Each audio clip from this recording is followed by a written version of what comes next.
আসসালামু আলাইকুম ভাই।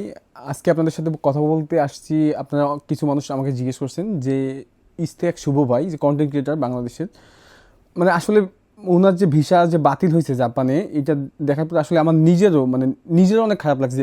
যদি বলি কেন কথাটা, মানে আমি নিজেও জাপানে আসার আগে আপনার এই শুভ ভাইয়ের ভিডিও কি পরিমাণ দেখছি বিশ্বাস করেন। আমি তার অনেক বড় একটা ফ্যান, বুঝছেন। আমি অনেক ভিডিও দেখছি, আর তার মতো আমার মনে হয় না মানে বাংলাদেশের যত কন্টেন্ট ক্রিয়েটর আছে তার মতো কন্টেন্ট ক্রিয়েটর মানে জাপানে আছে এই মুহূর্তে মনেই হয় না, বুঝছেন। তার কন্টেন্টগুলো অসাধারণ।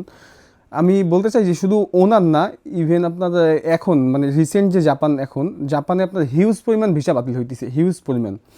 এটা হচ্ছে আপনার মানে হয় না অনেক ক্ষেত্রে, যদি দেখা যাচ্ছে আপনার পড়াশুনো করছেন যে সাবজেক্ট নিয়ে, ওই সাবজেক্টের সাথে আপনার মানে ইন ফিউচারে জব করতেছেন আপনি, জবের মিল নাই, বুঝছেন।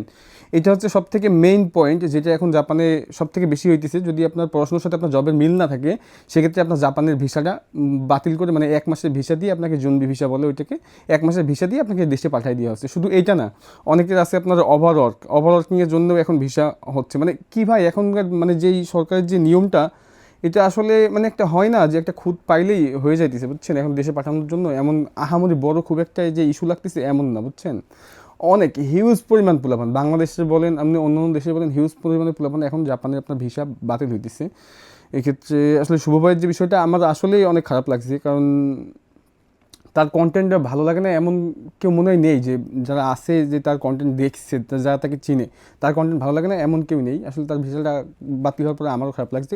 ওনার না শুধু, অনেকেরই ভাই, অনেকেরই এই একই ধরনের সমস্যা, বুঝছেন। এখনকার জাপানের বর্তমান অবস্থাটা এমনই যে একটু অনেকে আছে যে আপনার অনেক বকেয়া রেখে গেছে, বাকি টাকা আগে দেয়নি, এরকম ইস্যু পাইলেও আপনার কি সমস্যা করতেছে। এখন ইমিগ্রেশন অনেক করা।